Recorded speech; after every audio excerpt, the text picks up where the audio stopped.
How can I diversify my traffic and plan for the future? Find out on today's episode. Relying on one single traffic source can be really, really scary. One of my friends had an amazing business, and every week he spent $10,000 paying for traffic. And that $10,000 turned to $50,000 every single week. So of course he spent it week after week after week, no questions asked, no problem. But one day that source of traffic dried up. They were no longer selling traffic. His business basically shut their doors because he only had one traffic source. And this can be really scary. Whether you're an affiliate or product creator, you want to diversify your traffic sources. So when you look at what I teach on Serve to Master, if it's the first time visiting my website, you might say to yourself, why does he talk about podcasting and blogging and creating videos for YouTube and writing books for Amazon and putting all these different things? It seems like different business models, but they're actually not. What you'll see is that every single thing I teach falls into one of three categories. Number one, it's traffic. That's where I talk about blogging or videos or anywhere people find you. That's what my books on Amazon are all about. They're all about people discovering me. Second phase, that is engagement. That's where people are getting to know you phase, where people are learning about me. And that's what happens when you're reading blog posts, watching these videos, or reading my emails. You're in the engagement phase. Once you've given me your email address and we're beginning to get to know each other, that's all engagement. And I'm going to give you tons and tons and tons of free content. That's everything on this YouTube channel is either traffic or engagement. Whether it's your first time visiting me, your traffic, or your second time visiting me, now it's engagement. If you've never seen my face before, you're traffic. If you have, this is engagement. And that means I'm trying to form a relationship with you and get you to see that I really know what I'm talking about and provide lots and lots of value. The third thing that I have in my business model, well, that's product. And whether that's me recommending a tool that I use like TubeBuddy, a service that I love like Bluehost, or one of my own courses, that's where the revenue comes in. So it's a 1, 2, 3 business model. It's very critical that each of those has multiple things in place. I know people that are single product businesses. Great. That's a fine place to be if it works for you, but it leaves me very nervous because if the market drops out on that single product, you have to close your doors. And I have other people I know who had a product that was doing over $10 million a year, was one of the number one products in their market. But after a while, everyone had seen it, and the people that were going to buy it had bought it, and everyone else was kind of gone. That's what happened. They went out of business. They're gone. It happens.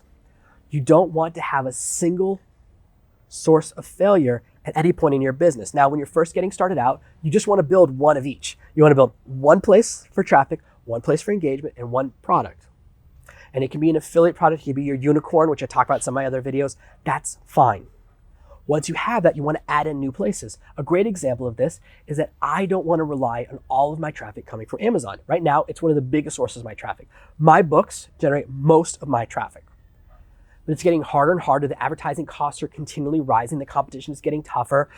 Competition is playing meaner and meaner games by writing negative reviews or launching attacks on different parts of my platform. And guess what?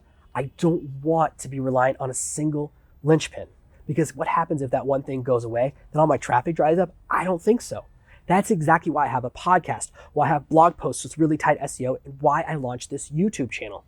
Making these videos is not easy. It's a lot of work. Look how much I'm sweating.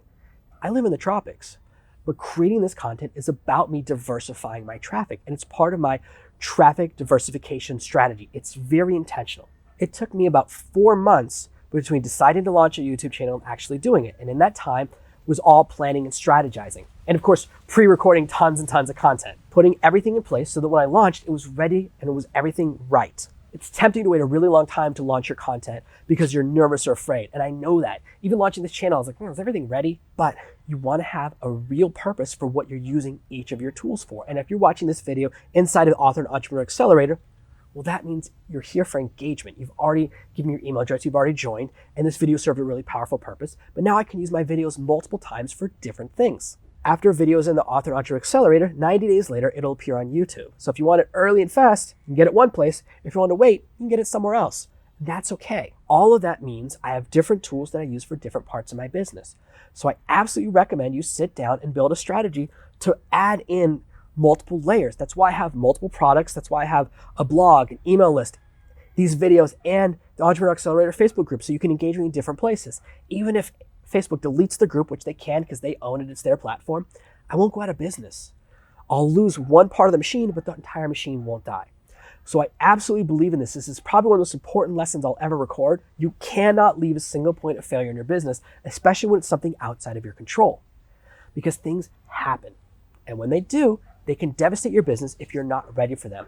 While I spend a lot of time on growth, I also spend a lot of time on protecting from danger.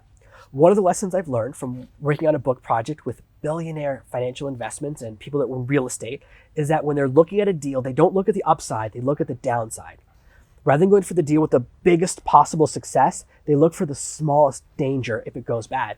Because guess what? No matter how excited you get, deals go bad. It happens to me, it happens to everyone.